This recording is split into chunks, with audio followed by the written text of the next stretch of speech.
Hi folks, Simon here, welcome back to Final Fantasy VII, and today we're going to be doing Fort Condor. Now before you click away, just bear in mind there are some very good rewards from completing this mini game, and with a little trick I'm going to show you in this episode, you're going to be able to pretty much blitz through most of the Fort Condor battles without too much trouble whatsoever. So it is a little bit of an annoying side game for many, I understand that. I've generally avoided it myself on most playthroughs, but this time I'm giving it a shot, and so far I have been having quite a bit of fun with it. So yeah, don't be so hasty with giving up on this one. Just watch this video, check out some of the rewards as well as you go through these matches, and I think you'll be pleasantly surprised. In fact, for the first game here, the reward is a very nice double growth weapon for Red 13, the earliest double growth weapon you can get.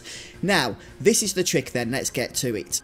I should also mention, I didn't discover this myself, it is quite well known, it's a bit of an old trick, lots of people have spoken about it before, but for those of you that are following along with my walkthrough, hopefully it will help. So at the start of battle, while you're setting units, what you want to do is select the standard fighter, and put it right on the red line. That's the part of the battlefield where you can't initially build beyond.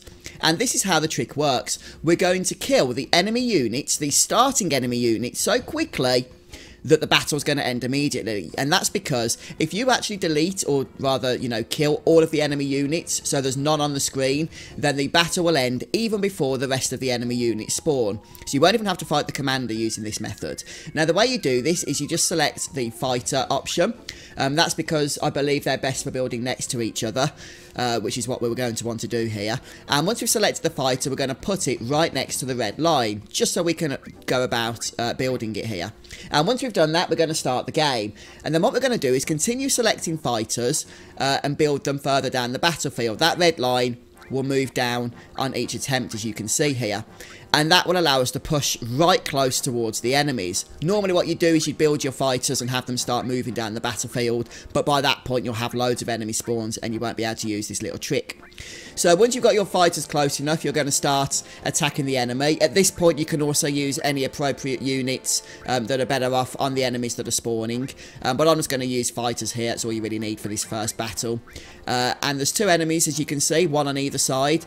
So we're going to just get a couple of our fighters on each of those enemies. And as I say, if we kill them quick enough, then that should end the battle immediately. Oh, I did put a couple of attackers in as well. Now, a question that somebody might ask is, with all these fighters that we're putting in, aren't we going to be spending a lot of gil? And the answer is yes, you do need to spend gil, but you need to spend gil anyway, and I can guarantee you will spend a lot less using this method, especially because most of these fighters are going to survive the battle, and you actually get a gil rebate for every friendly enemy, every friendly creature that's still alive at the end of battle.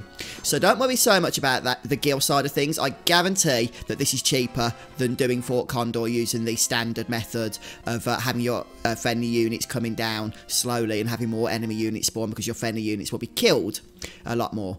So there we have it. That was very, very quick, I'm sure you'll agree. We have 12 allies left, which means we get a refund of 2,400 gil. And more importantly, we still get the item, which in this case is the magic comb. Even though we didn't kill the commander, we don't need to. The battle was won as far as the game's concerned. And that magic comb, which is the first Fort Condor reward, which you do just as you come out of the Mithril mines, is a fantastic double materia growth weapon for Red 13, which is a great boost to his attack as well.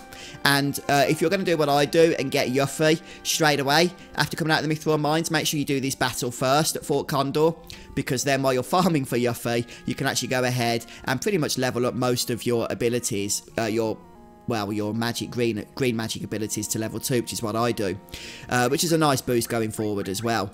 Alright then folks, well make sure you equip that weapon, and let me know what you think of this trick down in the comment section. Thanks for stopping by, checking out the episode. I'll see you next time for more Final Fantasy VII. Goodbye.